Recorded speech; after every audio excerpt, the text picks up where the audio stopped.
Hello, good evening, and welcome to Face the Nation. I'm Nadim Majid, standing in for Shamir this week.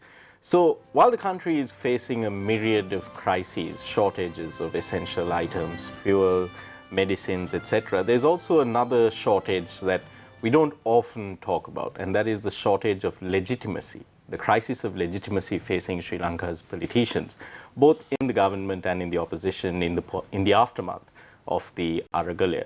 So what does this crisis of legitimacy portend for us, the citizenry? Where does it leave the country's political stability moving forward?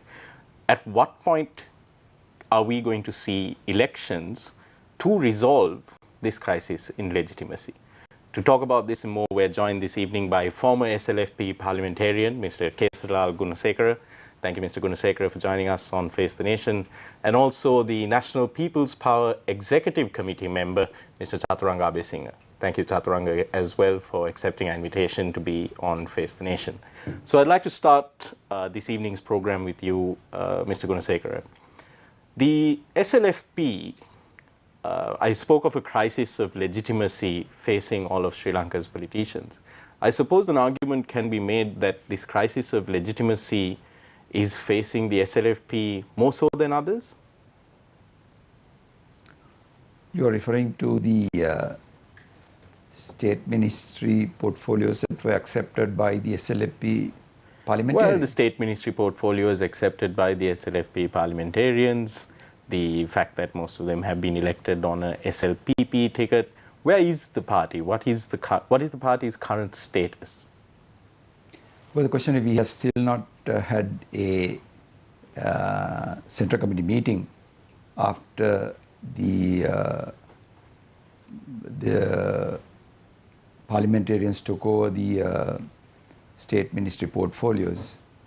But I feel these are debatable issues as far as I'm concerned, because we need to understand that when the president requests in order to run a government, he needs a cabinet, he needs ministers, he needs state ministers. And in that context, it is nothing but correct. Of course, I feel that he should have had discussions with the leading parties in the opposition before he assumed the post of premiership. But that did not happen. And subsequently, once he took over the post of president, I expected him to have discussions before that, but still that also did not happen. We do not know the reason as to why it did not happen, but in that background, maybe the other parties felt that joining hands with the president was not in the best interest of the country. That could be the reason. Mr. Gunasekara, do you need 38 state ministers to run a country? Certainly not. At this juncture, I don't think so. So I feel that. Where is the logic in accepting those, saying that, oh, okay, we did this out of a sense of duty? What was the decision that was taken at the Central Committee meeting that was held prior to these individuals taking up those portfolios? Because in between there was actually, prior to this, there were two portfolios that were accepted by SLFP members. And that was discussed at the Central Committee, and many people opposed as well. But some of them said, we need to understand that you have to run a country, and therefore certain things, decisions need to be taken. And the subsequent appointments came after that Central Committee, but beyond that we have not had a meeting as far as the EXCO is concerned.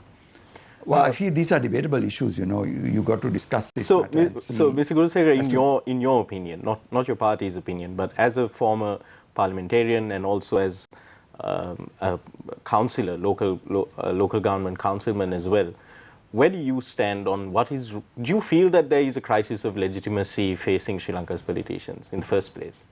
There is, because if you see what is happening in this country, there are so many issues that are being raised. I feel that the arrest of the Aragalaya members does not look good, does not augur well for the country. I feel the leaders of the country needs to understand that you need to bring about normalcy in the country, because we have had problems for the last several months. We have been having problems. So it's useless going ahead with those problems, and therefore in that context I feel that you have to take cognizance of the requirement and then adjust accordingly. Unfortunately, that adjustment has not taken place. We see people being hauled up before the judiciary, etc., people being arrested, etc. These are questions that are being asked by everybody. So what's the solution to this? How does the president say maintain law and order and also reconcile with or rather build unity amongst the different factions? Well, the question is, I think all parties in parliament will have to sit down and discuss. It has to be a genuine effort and see as to how they can move forward, because I don't think it's going to be that easy. In fact, it's interesting when you say genuine effort, and I want to pick up on that word genuine, yes, because what does it mean to be genuine, and who is it that needs to be genuine? Because if you look genuine, at the power politics and the makeup of parliament currently. No, when I say genuine, you have to think of the country, not individual parties, the country. What the country demands, you act accordingly. But these parties are built on the premise that they know what's best for the country. That's what everybody thinks. Yeah.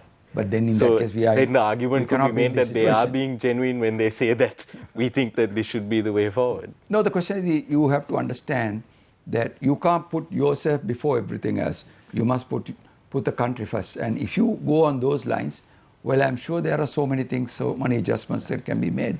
Thank you, Mr. As to whether you are committed to do that, that's the problem. Thank you, Mr. Gunasekara. And on that note, I'd like to actually bring in to the discussion Mr. Chaturanga Abesinghe, National Executive Committee member of the JVP-led National People's Power Alliance. Chaturanga, is there a genuine effort being made by the NPP's 3 parliamentarians to reconcile with their colleagues in Parliament from across the aisle? Yeah, so Najib, thank you for giving this opportunity. The legitimacy stands by the politician, between politician and what the politician has promised the country or the voters. So I think NPP always had stood by what they believed in, what are their stands and what they have promised to the people. So NPP has been driving for justice and equity within the parliament, using 3 votes, even it's less, even to voice at the right times. So in this crisis, I think NPP was the only party who were able to propose few solutions that should have been accepted, and the current crisis would have been resolved. Because every time when there was an opportunity for us to propose, we proposed what should happen. Now, for example, at the last point, that is when Chaturanga, with the solutions, the proposals that are being made, the allegation that's often leveled at the NPP is that these are vague, wishy-washy proposals almost. Do you feel that you all are lacking not a level of detail in it? Not at this juncture. It was very clear. We said, because there was a discussion about whether NPP would take the lead. So what we proposed, even we or whoever takes the lead, it has to be for a plan, a short-term plan. That plan has to be laid out. What is the NPP's position on the common minimum program that has been proposed by movements like the National Movement for Social Justice that was founded by Sobhita Thero and is now helmed by Mr. Karajaya Surya and others, and also the common minimum program that has been put forward by the SJB's Dr. Harsha De Silva? Where do you all stand on those? Because that's a detailed short-term program on what needs to happen. So NPP basically gave the initial structure, and if there's no agreement between the initial structure, there is no need to go into the details. But from the proposal that's been given by other people, there are good things, there are things that you can't agree to, there are things that you can agree to. That is what a common minimum program looks like. Because one party can propose, other party can disagree, some can be compromised. The only proposal that we made is, even to come and sit at that discussion, we need to at the minimum agree that there is no mandate to run this country after Gotabaya left. That is the common minimum agreement, right? So we have to, I mean, the parties would have agreed that there is no mandate because people gave vote for Saubhagya Dakma, that is no more there. So then the parliament has the ethical right to go back to people. So then the common minimum program should first stand with the time frame. Second is, what is the structure of governance? When you say time frame, a time frame for elections. Yes. So the structure of the governance is the legitimacy you are asking. So we said basically it has to be a cabinet of 10 agreed for a common program, and then you need to have a civil team or a body that who was fighting for these changes to overlook, not to control. Chaturanga, something similar was done in 2015, because there was a minority government from January to August of 2015 after Mahinda Rajapaksa's UPFA was defeated at the presidential polls. And the UPFA, part of it split, joined Maithripala Sirisena, but the Mahinda Rajapaksa still commanded a sizable chunk of parliament for a while. But programs were allowed to happen, things like the 19th Amendment, which saw over 200 MPs voting in favor. There was progress happening on the 20th Amendment back then, which was on electoral reforms. Of course, that didn't see the light of day because Parliament was dissolved apparently just in time to stop a certain COPE report becoming public. But at the same time, there was work that was done during that limited time frame as well. What is stopping that kind? And the reason I bring it up is at the time there was also this National Executive Council or body, which the JVP was also a part of. Mr. Anukumar Disanayake was a member of that, which was advising the minority government and the fledgling administration of Sirisena Wickremesinghe at the time. Where do you all stand now? It seems that you're unwilling to work with anyone else in this time. Of course, yes, we won't. You won't. Once bitten, twice shy. Yeah. So basically now you need to understand, the Sri Lankans need to understand there is no genuine intent here. It's about few businessmen, a cartel of people who control this country, and it's just a switch between Mahinda Rajapaksa to Ranil Wickremesinghe, to those two regimes. Now if you really take now, Ranil Wickremesinghe does not talk about corruption. There's a reason for that.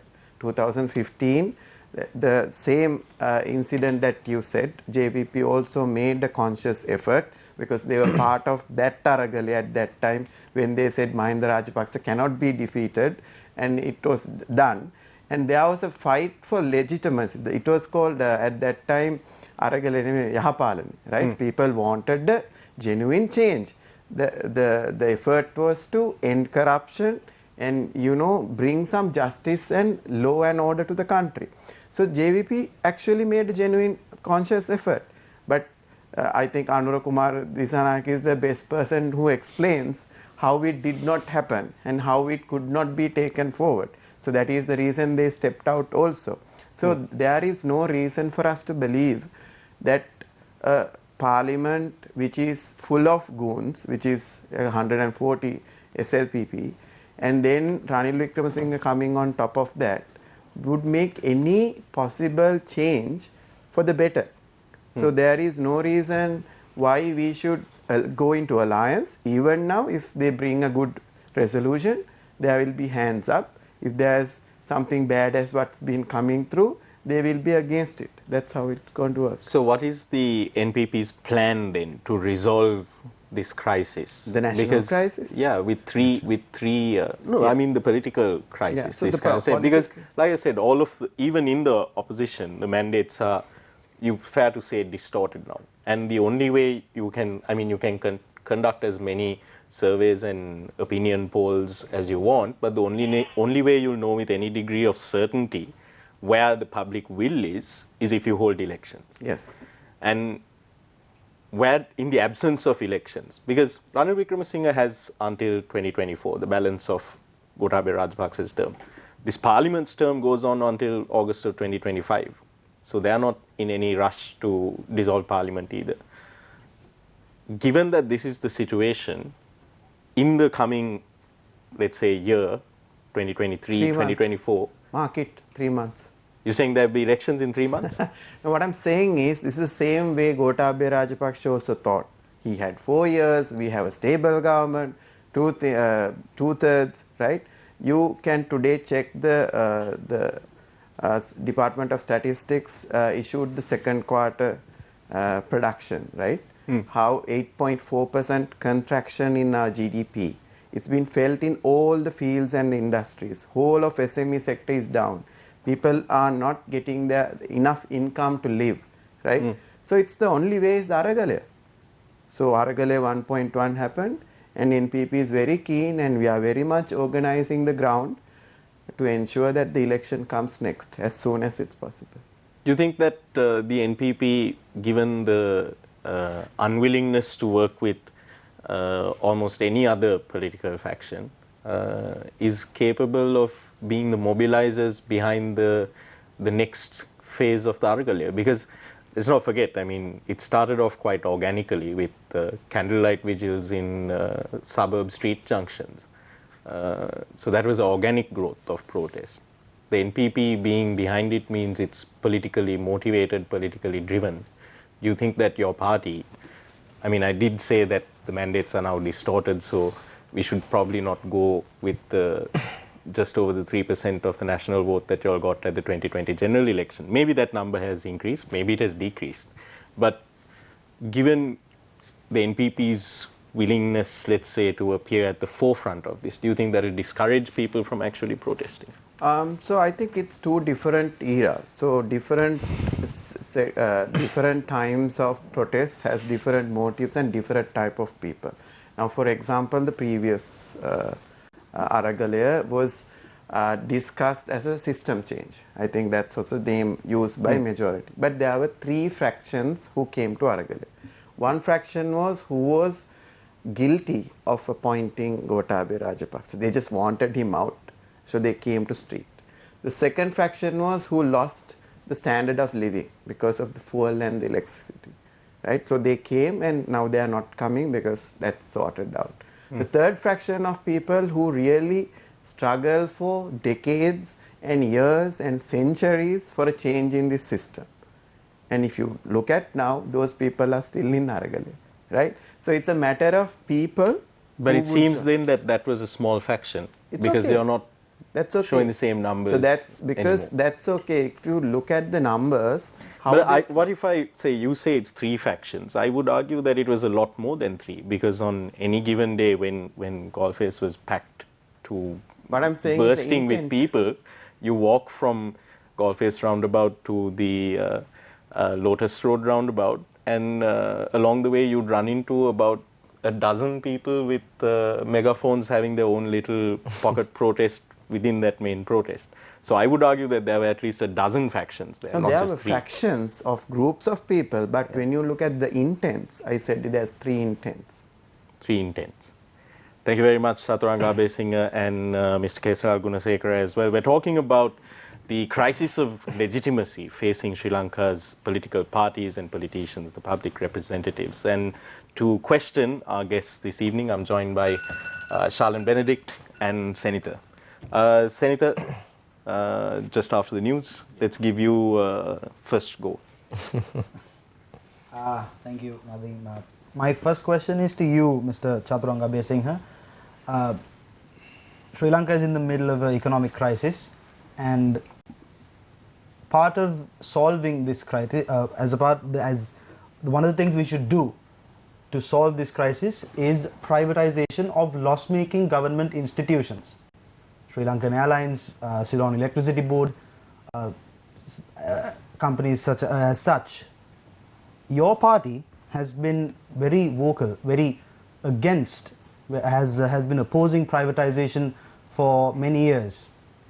But it's obvious that we need to privatize it to make these institutes, earn profits. Where do you stand on that? I don't know how you came to that conclusion about the resolution to the problem is privatization. We all agree our state-owned enterprises need to be restructured. Restructuring and privatization is 2 different things. And also we need to understand what does state-owned enterprises stand for, right? So if the state-owned enterprises stand for profits in that institute only, that's a different discussion. If the state-owned enterprises has larger interest in terms of providing essential goods and services and also to contribute to the national economy, there are other purposes of SOEs. Globally, that's the case, right? And why do you say that, when we say that they are making losses, one loss in an institute can be a gain in another place as well, right? For example, if I take Petroleum Corporation, right? There are 3 or 4 activities. There's the crude oil import, and there's storage, and there's refinery, and there's distribution, right? And each of these are highly profitable ventures. If you look at economics, if someone holds a monopoly, obviously those need to be profitable, right? Monopolies can make a lot of money. But how we have been managing that has made losses, right? It's purely due to what's the problem? Why is it? Because you're right. Because in a monopolies should be making supernormal profits. So we have 2 companies, the Electricity Board and the Petroleum Corporation, that have absolute monopoly over the power and energy supply chain in Sri Lanka, from generation to distribution, end to end. Yeah. Why is it that these companies are making losses? Okay. So the first one is in terms of operating losses, Petroleum Corporation has not made any operating losses over the last 10 years, right? Operating, that means the cost minus the revenue minus the cost. So what has happened is 2 things. One is that we have decided as a government to give a subsidy to people. That means the public. That means beyond the market rate, we have given a subsidy. So generally subsidies are given, Nadim, is that subsidy should be given by the government to the institute, the company. What has happened is government never paid the subsidy to the CPC. So CPC continued. But the CPC is, billions in debt to the treasury. The CB is billions in debt to the CPC. Yeah. It's a almost stupid cycle, viciously stupid cycle of debt that they are in, because the government is propping up the CPETCO as well, because at the end of the day it's to the treasury. And there are, true, these are the big ones, but we have over 400. So how would the privatization would change? I don't know. No, what I'm saying, privatization makes it someone else's problem to run it at a profit. So then whose problem it's going to become? It's going to be the farmers, or is it going to be the fisheries, or is it going to be the military, or is it going to be the government? The government looks after them through cash. It comes back to the government. If you take United States of America, who has privatized everything, still the market is not efficient. When the market is not efficient, there's a larger population who cannot uphold the lifestyle. So you again get the tax and distribute it back as subsidies, right? So that is how even this happens. So even. But I mean, would you rather be poor in America, or would you rather be poor in Sri Lanka? Sorry? Would you rather be poor in America or poor in Sri Lanka? Now, okay, I want to explain that piece on CPC and CB, right? So and also the huge losses that's been made within the last 2 years is due to exchange loss, right? So they have not been hedging. Actually, the central bank has to be blamed on that, because the currency was, your income is in rupees, your expenditure is in dollars. So they were never able to hedge it. So if you don't hedge it, when the exchange rate falls 3 times, obviously there's going to be a huge loss. But again, the loss, if you accumulate all that, it's $1 billion, right? Now, Sri Lanka has 58 billion debt, and also even during 2015 and 19, Ranil Wickremesinghe's government also has taken $13 billion. Now the question is, if a private entity takes this, would they take the loss, or would they continue from day one? No, I want a blank sheet, I will run from today profitably, right? So how it has to happen? Again, the exchange gain will come into play. So someone who can continue to send, crude oil has to take it, right? The problem here is the state sector has been corrupt. Now, if you are asking to privatize because it has been corrupt, that's not the justice, right? And also at NPP, we are very much against privatization of energy because we believe we are a small nation, and the energy going into the hands of people who would just maximize profits and also has the capability of giving the ownership to foreign countries. The NPP is okay with maintaining monopolies? Monopolies in two, the ports and energy.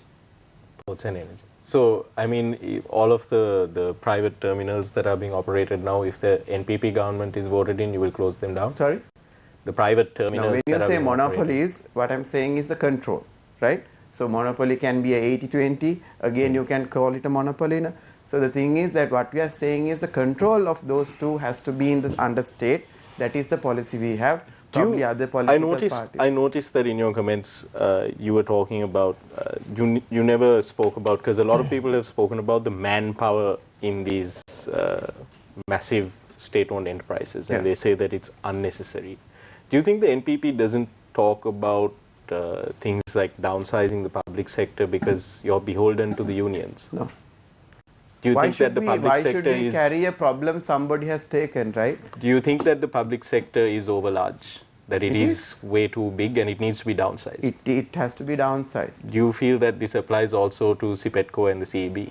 CPETCO, the numbers are not that great, big, especially on the refinery, right? And the CEB, yes, there is a huge headcount that's been filled over the last 5 to 10 years. Mr. Good, yeah. Sorry. So what I'm trying to say is, if you take, the problem is not the headcount. I would again try to qualify this. The loss is incurred not due to the headcount. The cost of all these entities, the labor cost is very minimum to the losses that we are talking about. And obviously not only the CPC, the CEB, even the government institutes has to get restructured. No, of course, this applies to across the board, right? Because there are 400 plus state-owned That's why I said I want to end with the question. So restructuring can be people's restructuring, management restructuring, technology restructuring, process and privatization also can be one form of restructuring. And as in NPP, what our policy is, we are saying the energy sector and the ports, government has to have control. So even we take support of the private investment, that will be a minor component. And for essential services and goods, government will play a role in the market as well. So we will have banks, we will ensure 2 banks will run. We will ensure there will be competition given to essential services in the market. Mr. Abesinghe, just before we move on to Mr. Gunasekara, just one question regarding this same matter you were speaking about. There is this famous quote that, the government has no business being in business. But that doesn't mean that the government loses control over these sectors that you spoke of, like the energy sector or the ports and shipping sector. For example, let's take the energy sector. Although the CEB is a private institution under the government, with the government holding a majority stake, the government has a regulator for the energy sector, which is the Public Utilities Commission. So don't you think it's better for the government to regulate these matters instead of controlling them outright? Control by regulating rather than actually doing the business. Controlling and regulating can be done for commercial goods and services. But when it comes to energy sector, it is basically there won't be control. It won't be able to control. Now, for example, Public and Utilities Commission, when say that we were supplied by 3 private parties, it obviously becomes oligopoly, right? When they start operating, there will be less say to the government rather to give in. For example, we'll say we will bring fuel at this rate. What would the commission say? What would the commission say? Because we need to run the country, right? So that is the risk that we are seeing. So therefore, that is the only reason we are saying we are a developing nation. So, but even with the CEB being in the possession of the government, or the government holding majority stake in the CEB, and the PUCSL also being a regulator of the government in that sector, there is no amicable solutions to issues that we're facing in the energy sector. Besides, that has been one of the reasons why there is a deadlock and why there hasn't been any new power plants in the country. So, Chatra, I don't want to get pigeonholed into talking about the energy sector because it's a reflection of everything that's of a lot of other problems in the country. But on issues like this, like the NPP's, do you feel that the NPP's unwillingness to work with others is restricting your ability to get things done? Not exactly. So we have a policy and we have a way to build this country, and there's a vision to us and there's a policies abide by us. So if the other political parties are not aligning to that, we are not going to change our stance on that. Mr. Gunasekara, genuine effort. Do you think that the NPP is making a genuine effort? Because this is what I told you. Each party believes that theirs is the best policy and that they are making the genuine effort. What is the SLFP's policy? Will take state ministries and work with anyone? Well, as it is, so many state ministry portfolios have been taken over by SLFP parliamentarians. As to whether there will be more appointments, I don't know. It's left to be seen. But the SLFP has right throughout been saying, of course, at the initial stage, they said that they would support the system without taking portfolios. That was the original stance of the SLFP. As to whether we were able to stick to that is anybody's guess now, because so many people have. What do you support? Pardon? What does the SLFP support? What is the policy of the SLFP? No, we understand that at this juncture, it has to be a coordinated effort by all parties in Parliament. SLPP needs to understand that the majority of the people of this country are against them. Therefore, their backing is not going to help. Ranil Wickremesinghe himself needs to understand that he has to somehow or other get the parties in opposition to join up with him. But Mr. Gunasekara, but unfortunately, he has failed. Don't you think that what is being done right now, and even by your parliamentarians right now, by taking up these I mean, let's face it, they're useless in terms of any kind of executive function that actually, or public service function. These ministerial positions are relatively useless at this point of time. What it does give those state ministers, though, is reach. A lot of them are organizers in their parties at district and electoral level. Correct. This is election prep. This is basically 2 years to rebuild the broken parties, let's call them. The SLPP, the SLFP, the UNP. Isn't that what it is? And to stifle any chance that the opposition might have to supplant them. But that has always been the case, no? Nadim, if you look at the history of this country, all appointments have been made on those lines. Why? Fundamentally, they go back, okay, what can we as a party achieve through this process? But then if we're operating on those lines, then Chaturanga's argument that they are the only ones who are being genuine has merit. No, the question is this.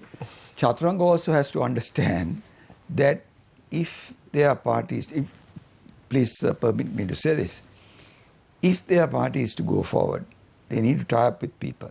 They need to tie up with other parties as well. You can't do it alone. There is no way that you can do it alone. With all my years of experience in politics, I don't think it can be done. They need to change. So basically what you're saying is, given that this is how things have been working, in your experience as well as a former parliamentarian, and this is how things will continue to work, the Aragalaya, in terms of the system change or political change, didn't accomplish anything. It did. You can't say that. I mean, he sent back the president home, sent a prime minister home. But it didn't change the system. The cabinet. True enough.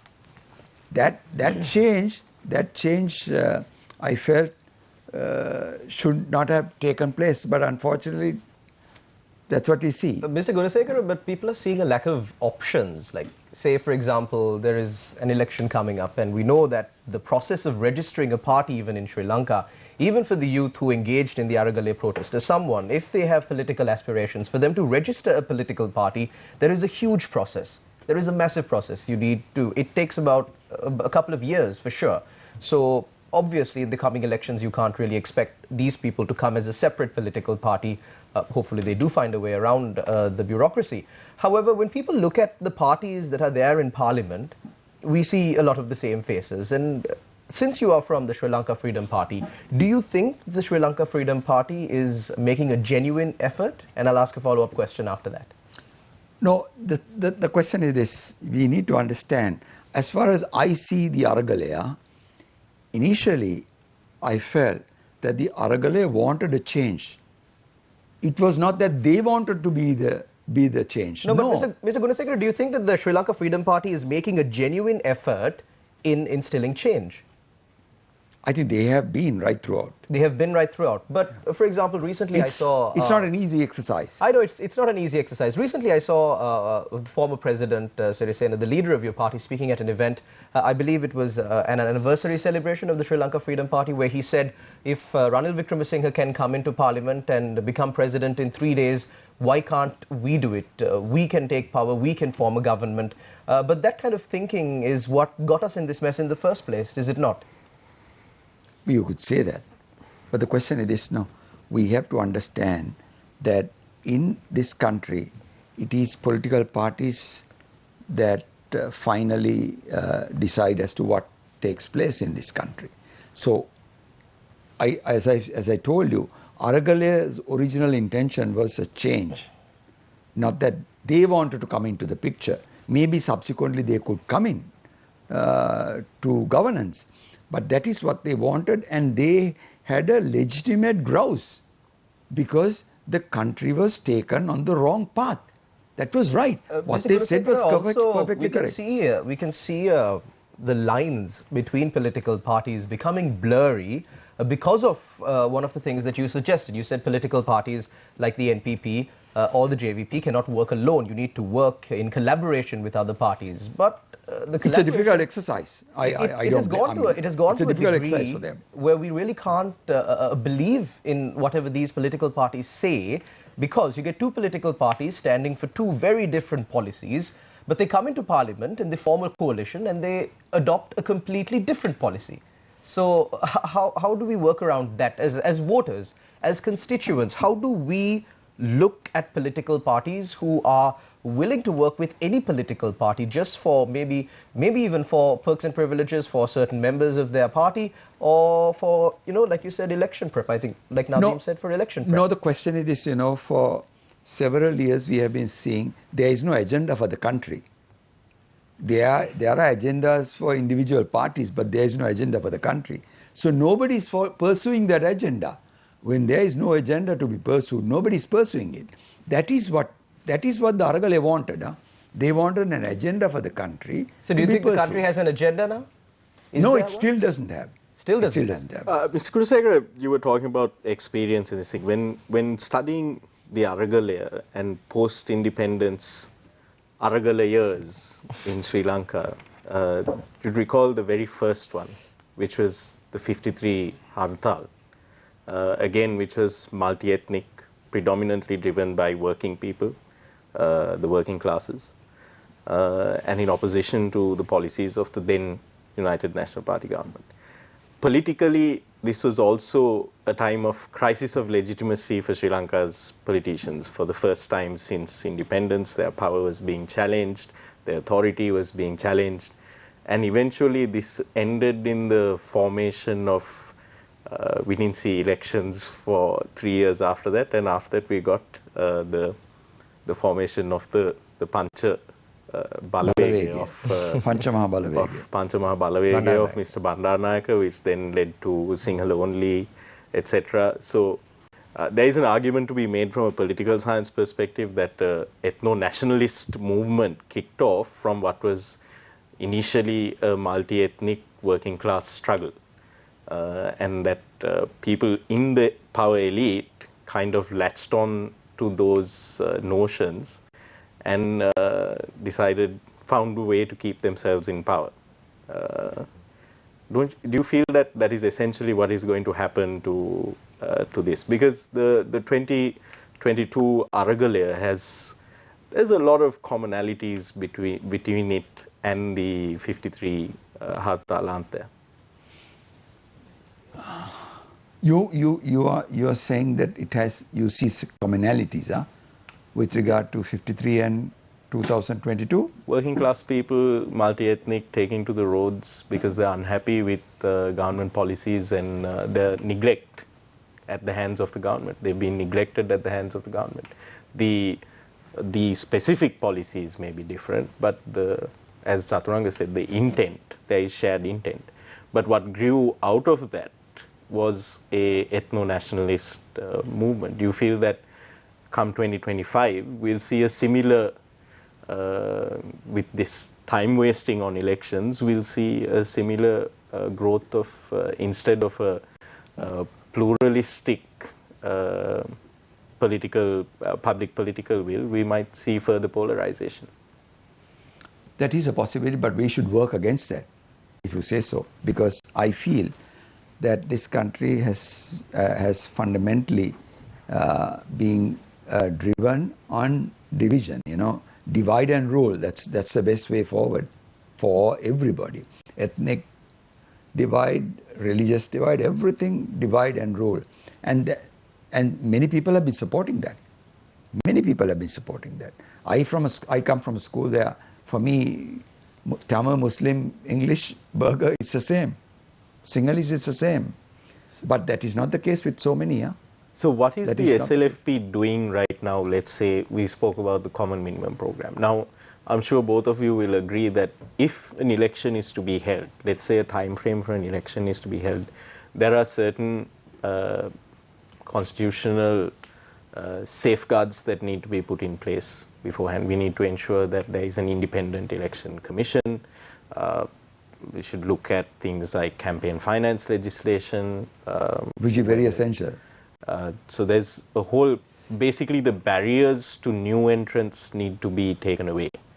But it seems that, for the moment at least, it seems that everyone who is currently in power are doing everything they can to prevent new entrants from coming in, because even with the conversation in Parliament and amongst the parties when it comes to even constitutional amendments, there's no focus on lowering these barriers. It's about protecting your kuttiya.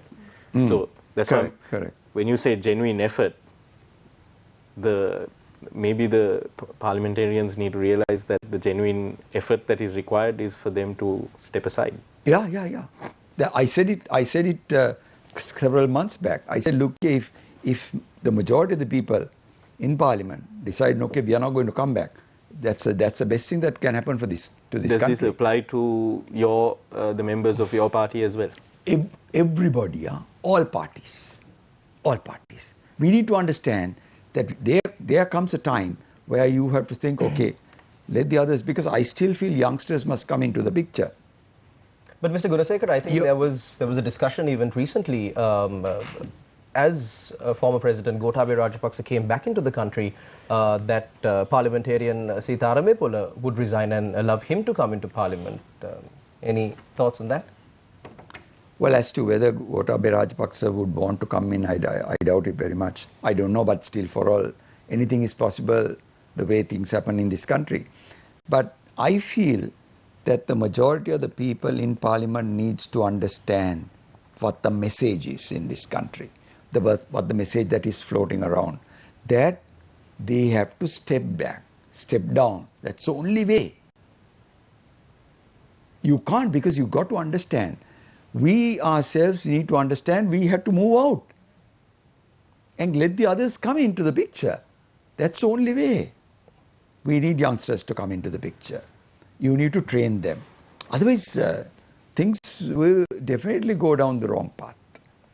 Chaturanga, speaking of youngsters coming to power, the NPP, let's talk about the role of the NPP now. The 53 Hartal, you could argue, was politically primarily fueled by what was then the Lanka Samasamaja party, which was at the time quite a powerful force. It is now 60 plus years later, it's a shadow of what it once was. Do you fear that the NPP also could go down this road of ignominy, being relegated to the backbenches along, like the LSSP essentially has been? Not exactly, because NPP was built for a purpose. It was built with two objectives. JVP alone contesting in this, as Mr. Kesar Lal said, it's impossible to get the election. So they wanted to build a wider coalition, wider people to join, people like us to join, and based on a policy. Here we discuss there's no policy for the country. We do have a policy. We know the 5 problems of this country and we have solutions for all 5 problems, right? So the people who join NPP is not to go to parliament, right? Just by filling parliament from this 25 to another 25, nothing's going to change. Someone who has to come to parliament to do something. The real problem is what to do, right?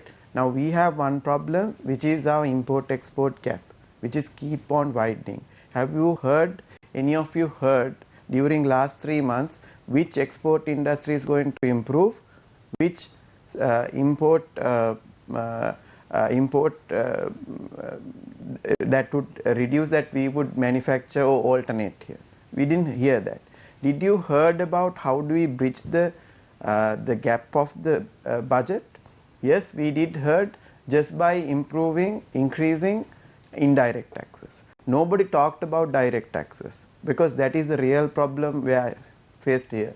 Direct taxes, if you collected the direct taxes the right way, we could have added another 900 million to the budget, which is about 1/3 of the expense, right? And then nobody talked about the income distribution issue. That's another issue Sri Lanka is facing. And again, we have the debt issue, which is humongous debt that we need to pay, right? So all these things need a plan. Nobody talks about the plan. So I'm really fascinated by you guys questioning SLFP on the genuineness and me on the policy. At least we have a policy, right? Now what I'm trying to say is, we have a policy that has been thought through. Well, we're also questioning your genuineness. So we've established that you genuinely will not work with anyone else. Yes. And you genuinely believe that your policies are genuinely the best policies for the country. Yes. So the thing is, the people we are discussing and agreeing into is a framework that we have agreed, right? So there are fundamentals in that framework. There are things that can be adjusted, adjusted. And in terms of the political journey or the political will and the vision for the country, SJB has, I don't know whether they have a vision, because they have 3 or 4 people who talk different things every day.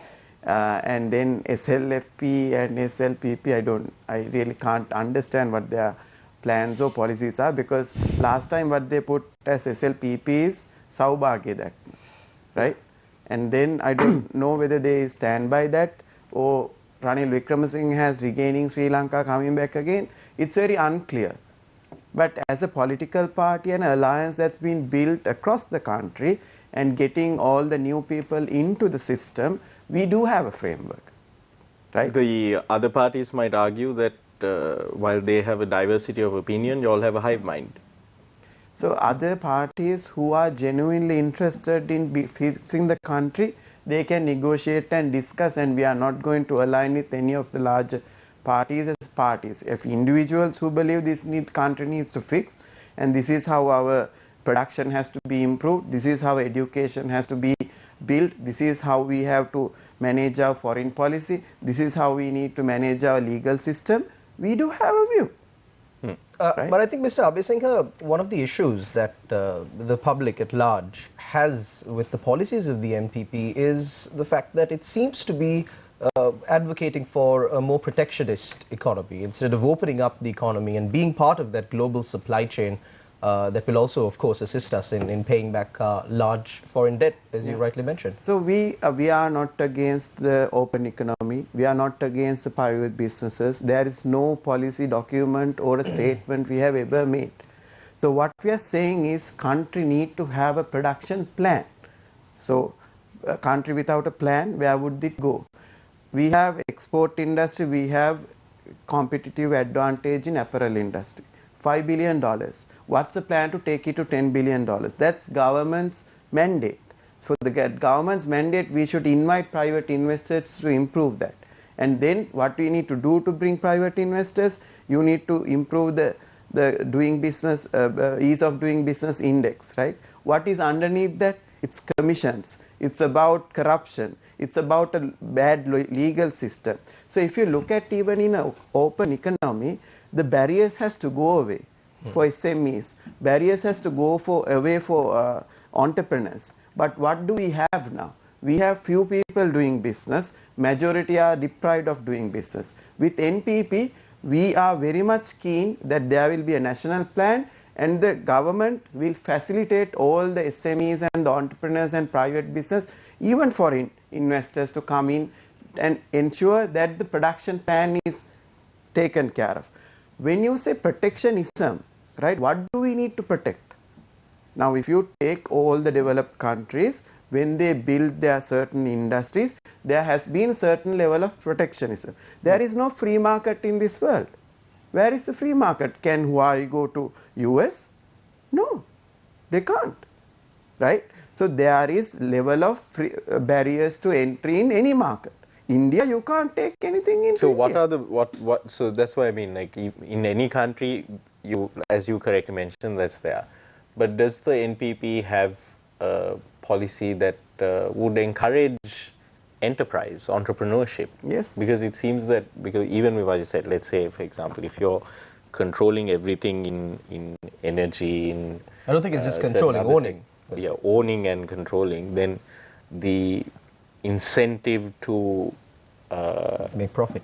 to not just make profit, but to the incentive to innovate, to be entrepreneurial, is taken away. So, it is- Najim, because it goes back to, like, you're going back to, I mean, sure, you can possibly make cars, the other country can make cars, but if you're going to be making those boxes that the Soviet Union was producing, I mean, is that the kind of car that you want to make? Will anyone else buy it other okay, than for I people in the think Union? I think you guys you are actually trying to depict something that is in your head, right? Now, for example, which industry is not which industry is protected now in Sri Lanka? Which industry? Which industry? When you say protected, what do you mean? That the private institutes are not allowed to do business? I think there are What? enough and more examples for that. The energy sector, Okay, one. probably the supply of water, Right. What are those? Electricity. Essential services. electricity, essential Services, right? There are So- barriers to entry in other Even other gas, industries, like gas.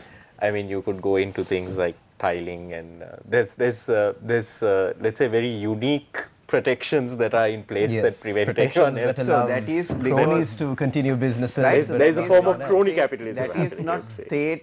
state-led protectionism, right? So we don't have any issue with any industry. We've been very clear. So we will take care of the control of the energy sector. That's one, and then the ports. Everything else is open as it is today. We will facilitate everyone to come and do IT businesses, start up anything that they want to produce here, who want to export. Now, at this point, who's supporting our SMEs to export? Is government taking responsibility? Is our foreign delegates are trying to create markets for us? So, Chaturanga, if you have the policies, you have the plans, why is it that you can't get public buy-in? So who says that we can't take public buy-in? Because, I mean, I did say that the mandates have changed, but 2020 you all were submitting very similar policies, very similar plans. Not much as, in terms of your broader plans, your broader vision for the country, your party's broader vision for the country hasn't changed much from then to now.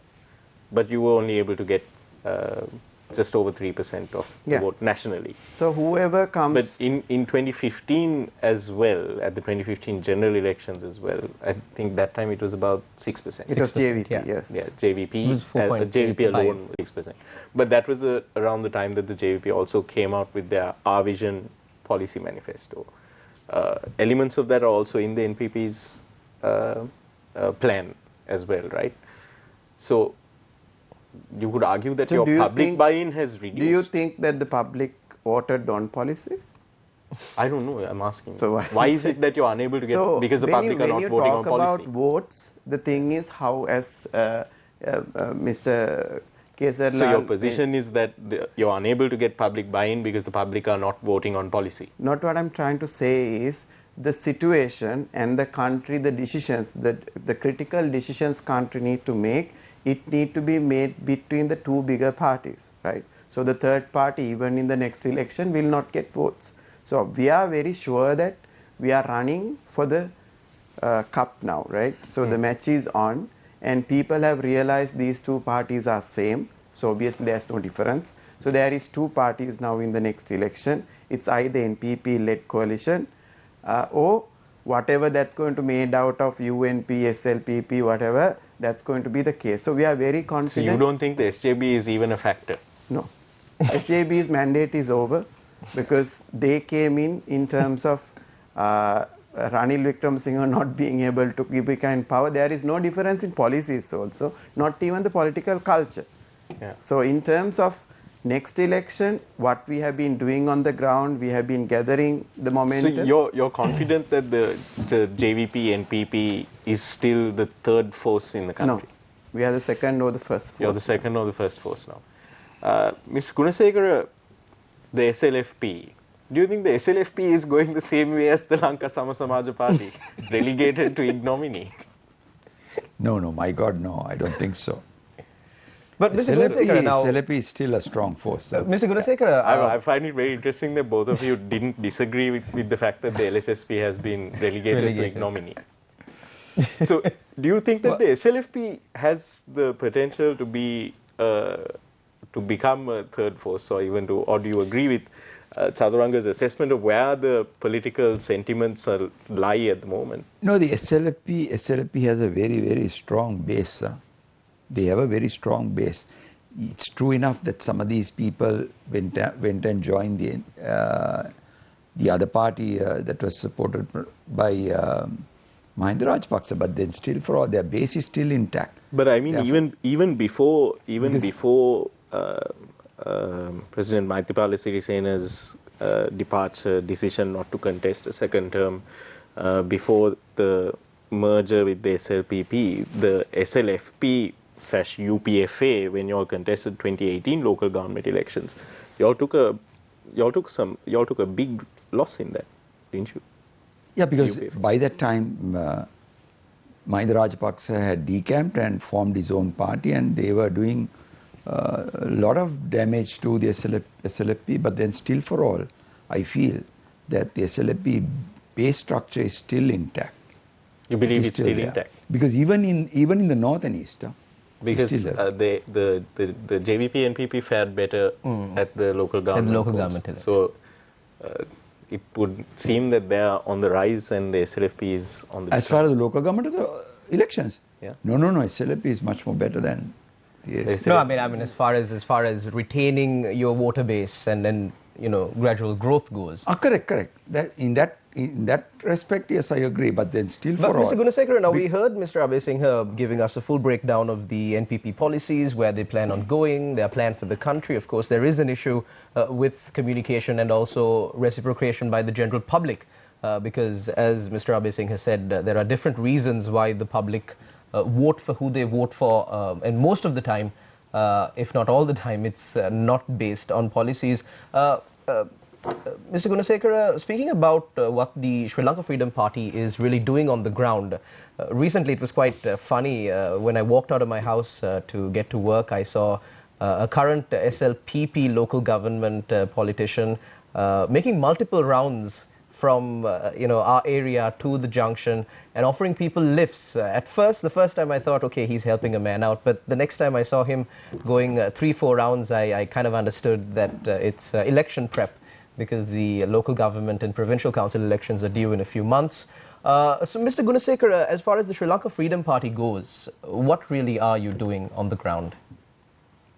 As I said, we have a very strong base structure in place, and we are at the moment campaigning in all districts and trying to fortify our base in that context, But you I heard feel the that policies that Mr. Abhay Singh has spoke about and also how they plan on, the larger picture, the bigger plan for the country. How does the Sri Lanka Freedom Party policies differ from those that were mentioned by Mr. Abhay Singh? it's not a question of differing. I feel it's a question of coming into an agreement with what policies is ideally suited for this country, because every party has policies, but as to whether it is suitable to the country is a question. So how is the Sri Lanka Freedom Party different from the NPP as far as their policies go? The NPP said they are not into protectionism; they're only to conserve at least a majority stake in the energy. Let's look at short-term policies for restoring actions that the party is taking to restore political legitimacy, buy-in from the people in the house of the people. The NPP, even the SAB, are calling for elections or a timeline for elections, and they want to see it happen early, mid-2023 at the latest, I believe. That's your stance, right? Early 2023 is what the NPP is pushing for. For any election, no? What's for any election? General election. So it's a general election because we believe there's no mandate for this parliament to run. General followed by presidential, if I'm not mistaken. I don't think you can call in presidential elections earlier than it's due. Okay, so general and then I 2024 think there's a discussion about local government elections that's going to come through, which probably will be something that the ruling parties would love to get, right? Because now they're fragmenting their teams. I can see this how it's happening. So they are fragmenting enough so that they can go as multiple, units and gather these local government votes. This is what I mean, Mr. Gunasekara. It seems that what the SLFP is actually doing, despite what you're telling us here tonight about the need to bring young people in to lower those barriers to entry, it appears that what the SLFP is doing, or at least your members in parliament, it appears that what they are doing is they're acting in cahoots with the other parties whose mandates have been greatly distorted post Aragalaya to basically, prevent any kind of big shake-up happening. Because like we saw the chairman of the Election Commission, Mr. Nimal Punjal, had said that provincial council elections, which have been delayed for so many years, might finally be held. I think at least half a decade now. People have been asked, and I think the last election that the public have in their mind right now is a provincial council election. Yeah. Sure, provincial council elections should have been held back in 5 years ago. 5 years ago. Maybe India is pushing for it. But, the SLFP hasn't articulated a position on these things either way. Like, all we've heard really is, like Sharlan said, you're the former president, your party president, party chairman, coming out and saying, we should build ourselves back up to a level where Ranil can do it in 3 days, why can't we? In 3 days, why can't we? It seems that is the SLFP is thinking purely in terms of power and maintaining power. Maintaining what little power is. Yeah, the way I see things, this is how I see it, how I read it. Even an election is not going to help this country at this juncture. We need to put the house in order as fast as possible. As to how we are going to do it is everybody getting together. Mr. Gunasekara, Sri Lanka is a democracy. If you're putting the house in order, it has to be with public buy-in. Without public buy-in, then that's what authoritarian. I know. The question is this, you have to understand that unless we change so many systems, unless we change all that, having elections is not going to help. But Mr. Gunasekara, because you always get back the same operation, no? Mr. Gunasekara, we're speaking about... You should say that to all of the Sri Lankans who are fleeing, because they all flee to countries that have regular elections. I know. They're not moving to authoritarian countries. They're after elections. No, they're going for different reasons. No, they go for countries with greater freedom, greater access to opportunities, which happen to be the world's democracies, or let's say higher level of democracy. No one is putting their hands up to migrate to authoritarian states. They might go for work, but no, I totally agree that at this juncture, a general election is the best. I totally agree. But as to whether you can have a environment to have a peaceful election, I doubt it very much. So what needs to happen to put that environment in place, and why isn't the SLFP doing anything to bring about that environment? Well, all parties must get together and discuss this matter. Who are the people who are discussing that matter? Nobody is discussing that. So do you think that... Who's discussing as to what is happening to the poor people of this country? Who's discussing with regard to the SME sector as to whether they are going down rapidly? Is anybody doing that? No. When you say no one is discussing, I mean you've seen the National Movement for Social Justice. When I say discussing, it has to be by the government, no. I'm talking about So you're that. saying no one in the government is doing it? I think you need to qualify that statement. Yeah. People are discussing about But this your on a daily party basis. is in the government. Wait, that's what I said. We need to understand that there are so many issues. So those things, and where is the plan? Okay, I expected this government to come out with a plan because we are in trouble. What is the plan? So far nobody knows. Even the IMF, there are certain agreements which may not be able, those are sensitive areas which cannot be divulged. That's okay. But at least the basic fundamentals as to what we have agreed with the IMF, put it out in the form of a joint statement by the Prime Minister or President or whatever it is, or the Governor. It has to come, no? It has to see the light of day. But nobody, because don't forget one thing, this country and the world at large is not what it was in the 70s, 80s or 90s. Today it's totally different. Everybody wants things. Everybody wants to know what is happening. Even a man on the street wants to know what the government is doing. So you need to feed those. If you don't, the country is in serious trouble, I feel.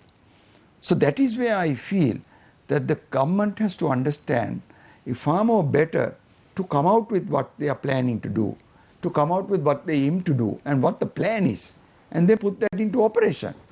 So why can't they do that? So that's what I said, it's 3 months. That's very essential. Because there's no plan. It's going We need a down the plan. hill. Do you agree with Chaturanga's forecast that the government will basically implode in 3 months? No, the I'm question guessing is, that's what you're saying, that they'll What implode I'm in saying Today- is the people will come into streets. today, if the inflation is 70, if the inflation is somewhere around hovering around 65, 70, and it is not going to be checked, you are going to see it reaching 100. And the moment it reaches 100, where do we go? Do you feel that 3 months you'll see protests kicking off again and you'll see another mass movement to... No, the question is this, the government needs to understand that they have to bring normalcy. How do you bring normalcy? Don't go after people. Go after the messages that they are coming out with. Don't go after people. You know, somebody holds a placard, don't go after that man. Look at what the placard is. What does it say? That is what the solution is want. That is the solution that he wanted. But we are not seeing the message. So the placards... We are trying to shoot the man who is carrying the message. What did the placards actually say? End corruption, give us a national plan, bring educated people into parliament, let this country run peacefully. That's 4 placards, right? Until that's going to happen, right? These protests and these, agitation, everything will happen. So the only way is someone has to come up with as you said, legitimacy, to say a party has policies, a party has new people, a party has, zero corrupt history, a party who has a vision for the country. So whether it's going to be NPP or new formed coalition, that has to be the mandate for the people, right?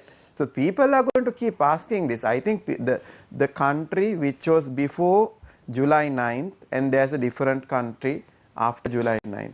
Even we say there's, block votes and, this party has this much, that's no more there on the ground. It's about... Well, you won't know until you have an election. Of course. Yeah, correct. You're right. What I'm trying to say is, what are you going to do? It's just that there's going to be block votes, you are going to stay silent? Or are you going to bring your political parties into power? What would you do differently?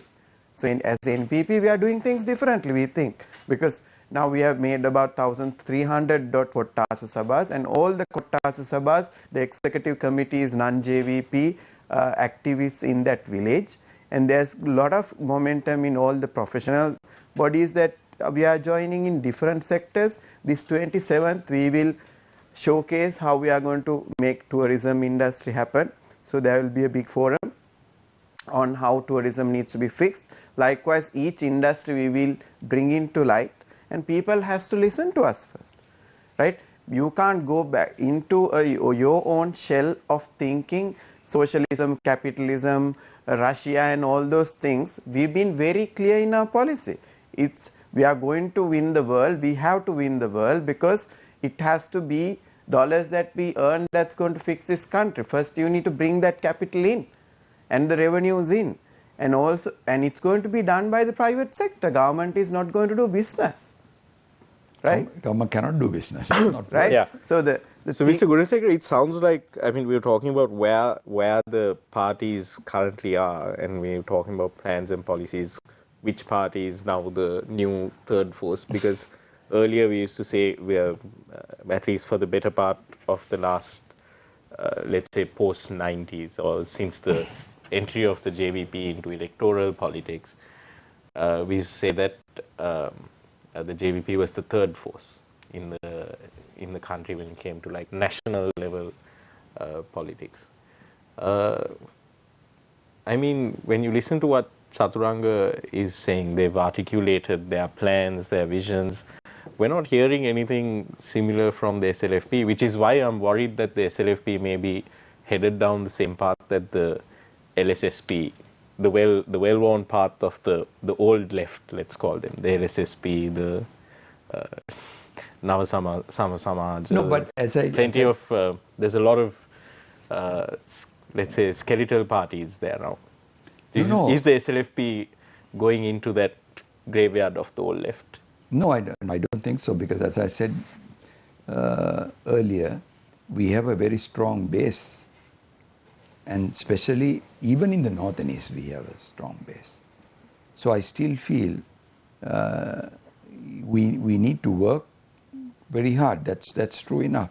But as to whether we are going to achieve, it's funny that you should say so strong base in the north and east, because your party went from being the party of Sinhala only in 1956 to having the only party elected on the party symbol, on the party ticket to come 2020 was Tamil.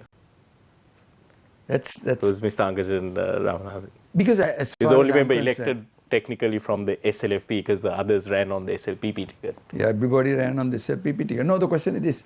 Now you have to understand SLPP and SLFP, it's more or less the same party, because it's the same membership that has gone over to the SLPP. So then you're saying that the SLFP is basically part of the same I don't say it's movement part of, that have been rejected by the Aragal. No, I don't say. What I said is the membership of the SLPP is fundamentally SLFP, no? We can't deny that fact, no? That has to be understood. And mind you, they can always come back. So those policies that they devised, the vistas of prosperity and splendor, the banning of whatever that is good has to be carried forward. The cutting of taxes, all those things are also, so there whatever is that SLFP, is good can be carried forward. The SLFP buy-in was there for that. Pardon? The SLFP was part of that. That is natural, because once you join hands with them and contest election, that's natural.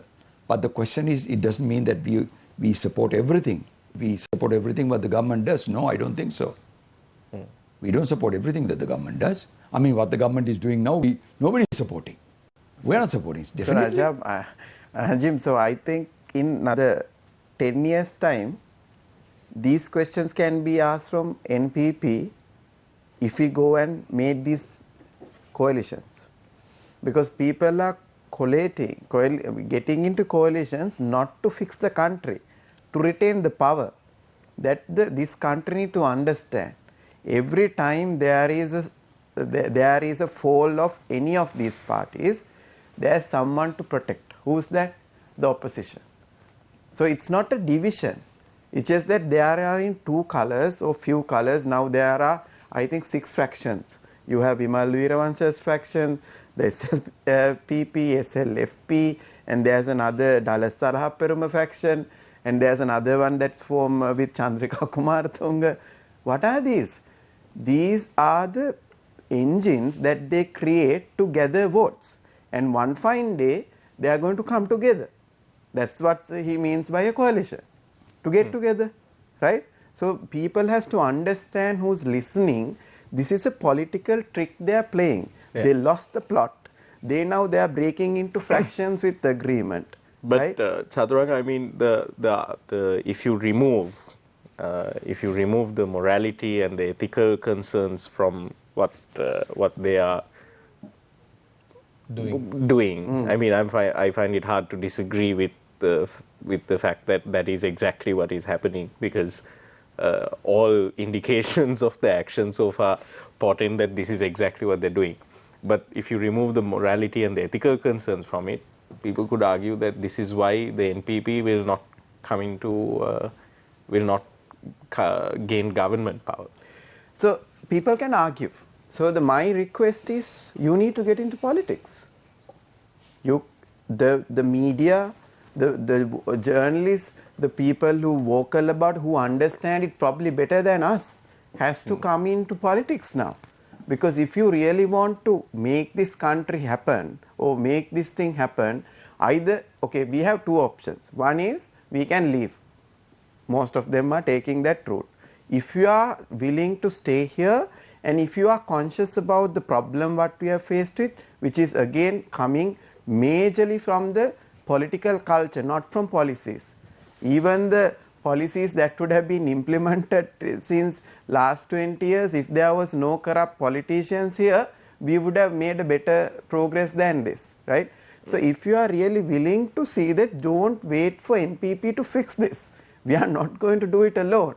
Anura Kumar and either myself can do this. So that is why we are inviting wider audience, wider people to make that change. Yeah. So that is the only way. If you expect, now if you already know the other parties are fragmenting to, get together in another time, and that is the best tactic at this point, if you already know, so we have to do something counter. So if you just expect NPP and JVP to do it, probably we might not succeed. Mr. If that is what needs to happen. Mr. Gunasekara, like I told Satu, I find it hard to argue against the position that all of the horse trading, like I told you before, it's election prep. It's buying time for the parties, the broken parties, to rebuild, to look at what coalitions can be cobbled together to retain power. Basically, by appointing these 38 state ministers, what the president, you could argue, what the president has given them is the power to remain in power. So, in the absence of, if that is the case, you're free to disagree with that logic or with that argument. But if that is the case, how is it that the SLFP plans to muster the people, like what Saturang was saying, inviting people, new entrants to come and work? How does the SLFP plan to... No, Nadim, one thing is very clear. SLFP has absolutely no intention of joining hands with NPP at the next election. That's very clear. That's not going to happen. With the SLPP? No, SLPPR. Oh, okay. With the SLPP? SLPPR. We are not going to join hands with SLPP. So you're planning on joining with the UNP? No. We are not certainly not going to join with, because I don't think we can join with this SLPP at this juncture. So, but then what's the difference but between aren't the SLPP you technically and with the SLPP right now? No, as far as the past elections are concerned, yes, we contested with. No, I mean right now in government, there are SLFP members who have taken up these. That's right. That's correct. That's correct. Right now you're in government with the SLPP. Taking up positions and party are two different things. The party is still there, SLFP, and I'm sure majority of the people of the SLFP are totally for contesting elections without the SLPP. That's 100% sure. Alone, no coalition.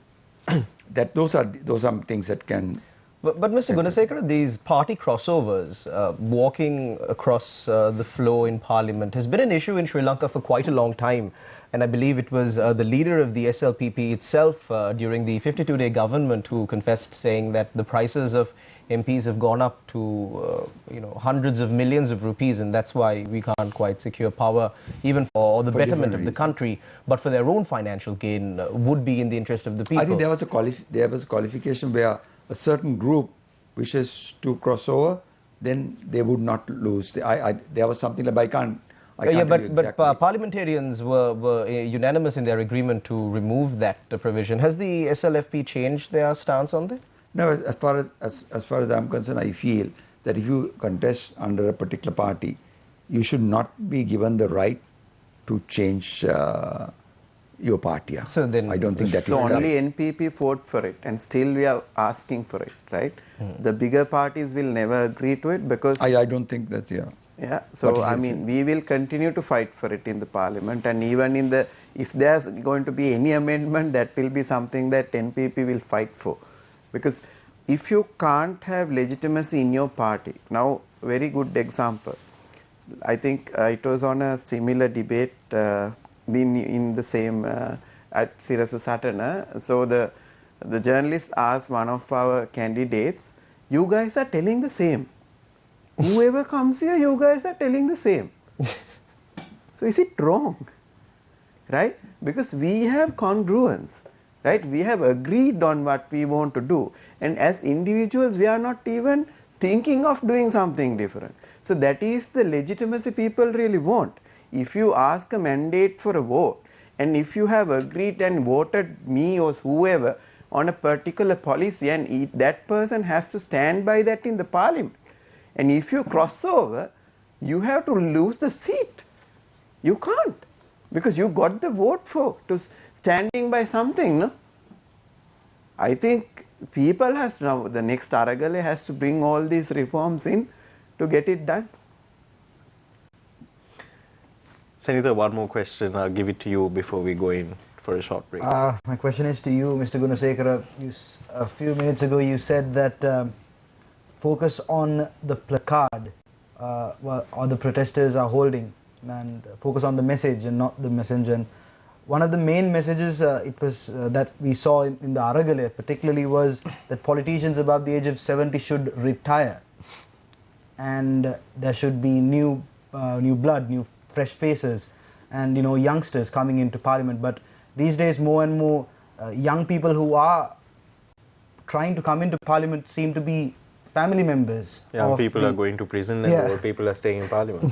So my question is, you have been a parliamentarian in the past. What are the practical obstacles for a person? Let's say if I want to join the parliament, if I want to contest in the election and get into parliament, what's stopping me? No, the question is now, when we started our political career, we started right at the ground level. But in today's context, it is not so, because if you have connections to party leaders, etc., you automatically can become a member of parliament through the national list. But it was not the case those days. We had to fight for it, and we had to fight for a long number of years to come to the limelight. The question here is this, we need to understand that there is a particular age limit that you can't go beyond that. Maybe 70, 75. Some say 70, some say 75.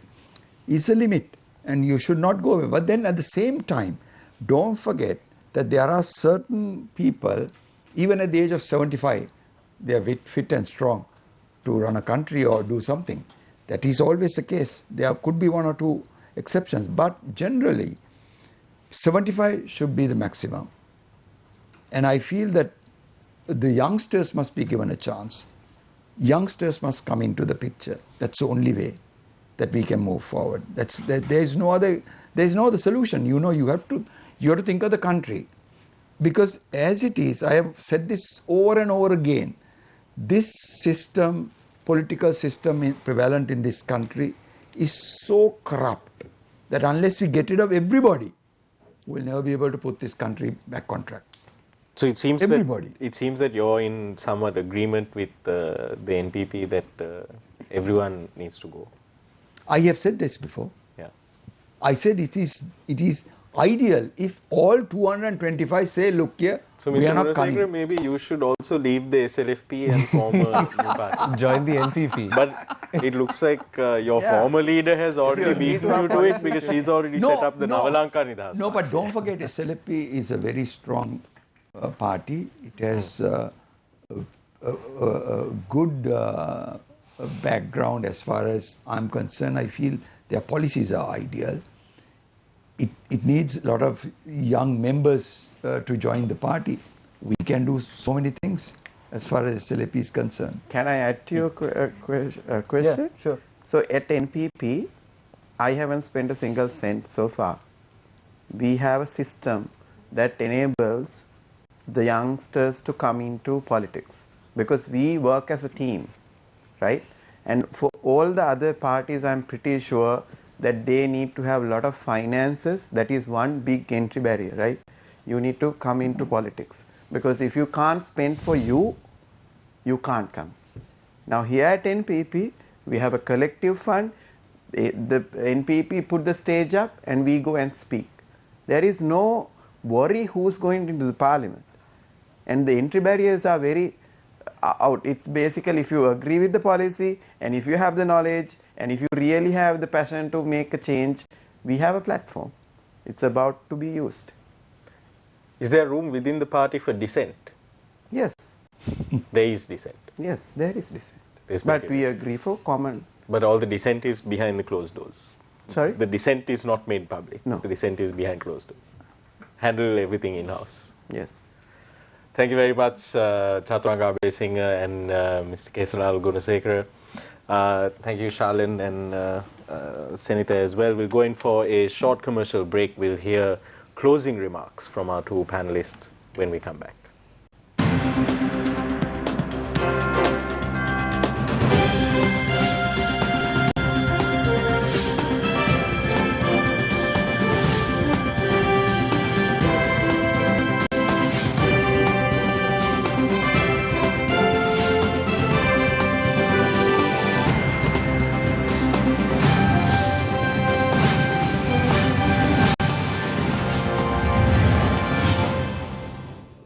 පවතින සමාජ දේශපාලන ආර්ථික අර්බුද හමුවේ අපි කොහොමද ඉස්සරහට යන්න ඕන? මගේ මතය තමයි ලංකාවට අයිති භූමි ප්‍රමාණයක් විදේශීය සමාගමකට දෙනවා කියන එක.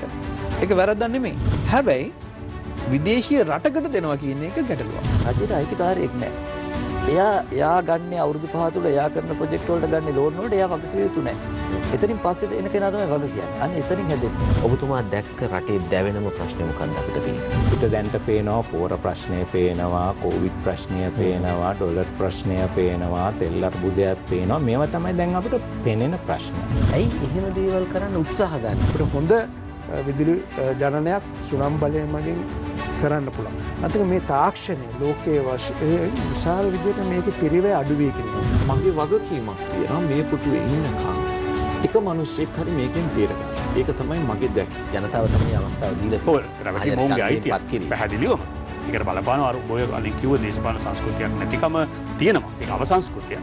සහ දේශපාලන සාක්ෂරතාවයක් නැතිකම. මේ රටේ මිනිස්සු තෝරපු 225ක් මේ ඉන්නේ. ඒ කියන්නේ මේ අපේ හැඟීම් 225ක් තමයි මෙතන තියෙන්නේ. දැන් අපි හැඟීම් වෙනස් කරගමු. මේ පාර්ලිමේන්තුවට මීට වඩා හොඳ අය යවමු.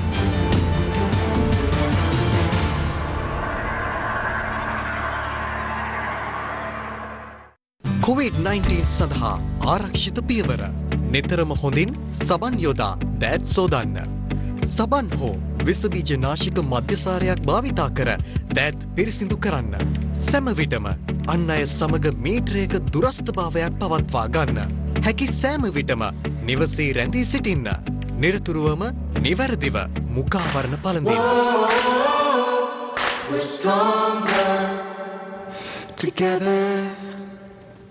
කතාවයි ක්‍රියාවයි අතර වෙනස අහවර නොවන මෙහෙවර ජාතික මෙහෙවර. මේ තියෙන කෘෂිකර්මාන්තයේ ප්‍රශ්න පහුණාට කමක් නැහැ ගොවිතැන් කරන්න අපි වන්දි දෙනවා වීවල ඉහළ මිලක් දෙනවා ලෝකෙ නැති කතන්දර හිටපු ඇමතිවරු කිව්වා. ලෝකෙ රටක කෘෂිකර්මාන්තය අඩාල වෙලා නැහැ. චීනය, ජපානය වගේ රටවල ගොයියට සහන ක්‍රම දීලා ගොයියා ගොවිතැනෙන් ගලවගෙන තියෙනවා. ඔබේ ආගම රට මේක තිබ්බොත් ඔබ ජීවත් වෙයි. අපි බොහෝ දේවල් ක්‍රියාවට නැංගිය යුතු කාලය ලැබිලා තියෙනවා. හැම කෙනෙකුටම පුළුවන් ටුවරිසම් වලට දායක වෙන්න. ලංකාව වටේට මුහුද තියෙනවා.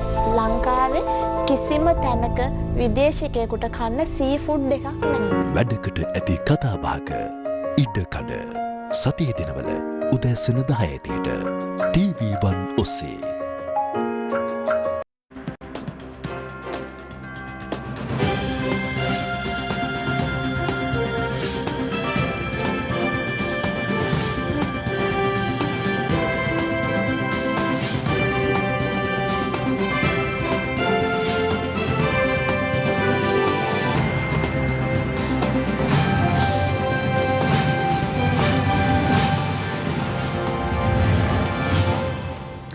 Welcome back to Face the Nation. We're just about to start off the closing round of this discussion regarding the crisis of legitimacy facing Sri Lanka's public representatives. So it's like to start off this round with Chaturanga being a member of the National Executive Committee of the National People's Power, the JVP-led National People's Power Party. Chaturanga, in the short term, in the short to medium term, what is it that the NPP can do with your 3 seats, with your 3 members of parliament, your organizational power at the grassroots level, various unions, movements, etc.? What is it that the NPP will do to bring legitimacy back to the Sri Lankan political structure? So in terms of the parliament, we have limited capability. There's 3 seats, but we will always look for opportunities to, gain an election. Because at this point, how we have lost legitimacy is that we don't have a parliament that is representative of the needs and the wants of the people. The people have been clearly articulating what they want. This Aragale that happened for the last few months has articulated very clearly what kind of a political structure they need, what kind of governance structure they need, and what kind of a country and a development path the country needs. I think that's a great wake-up call for any political party to change. Unfortunately, we don't see that happening even now. The people who are in the parliament is trying to retain their power. I think as we discuss these parties and politicians, the power is not them. We need to understand power is the mafia of businesses around them who wants this team to be in power. So we will take as much as possible opportunities outside the parliament to gather people, organize them, and ensure that we demand for an early election so that the country can have a mandate that's been presented to the election and the people will vote in for it. It can be our mandate or it can be someone else's mandate. At least the government will have some agreement between the rulers and the public to run this country to stability. Right? So there can be organizations, there can be civil movements, there are grassroots movements. NPP is gathering all of them and also creating its own structure.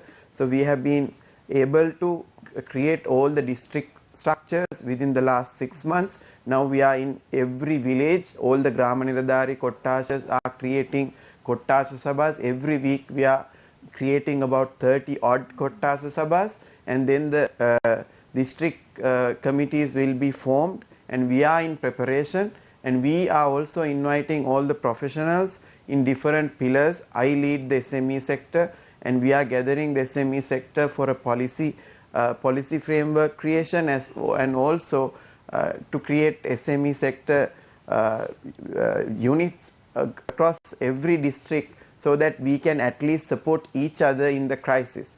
So the NPP is organized and we have a real good plan laid out for the next 6 months, and we will fight for election within the next few months with our all might.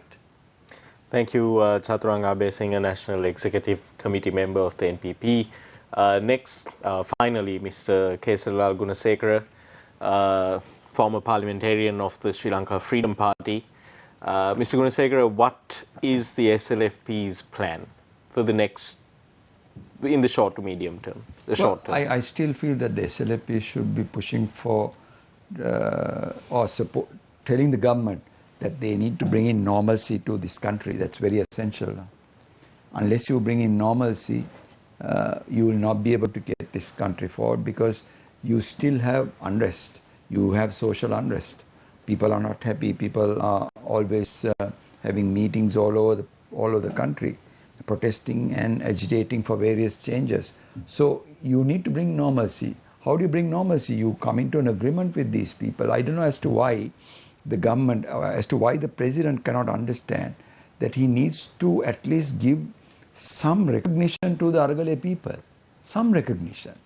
Call them for discussions. Have discussions with them and see as to what their requests are, what their demands are, and then try to move forward, because that's the only way. If you try to combat this issue in this manner, you are in serious trouble. You are in serious trouble. You have to understand, you need to manage. This is like I always tell the country, when you go to UNHRC, you have to manage the issue. Don't confront them.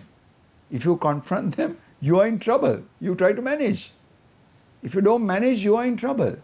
So this is a message that I am giving the entire government, because if we don't try to bring normalcy, we will end up as a different country.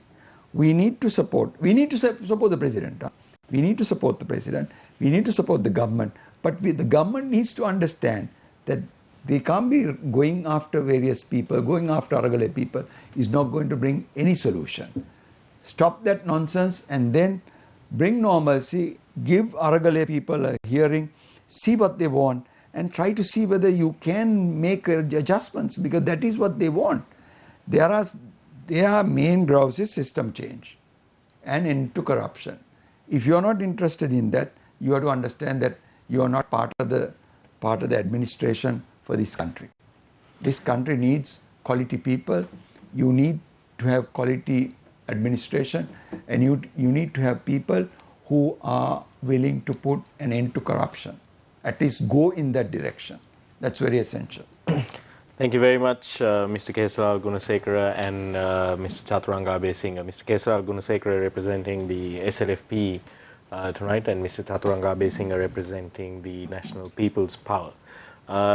Diverging opinions. Mr. Gunasekara believes that we need to support the president, but the witch hunt of the individuals involved in the Aragale needs to be halted immediately. On the other hand, Mr. Chaturanga Abesinghe of the NPP believes that only elections will restore legitimacy to the House of the People, the Parliament. Thank you very much also to Charlene Benedict and to Senita for being here on the program with me tonight. Until next time, good night and good luck.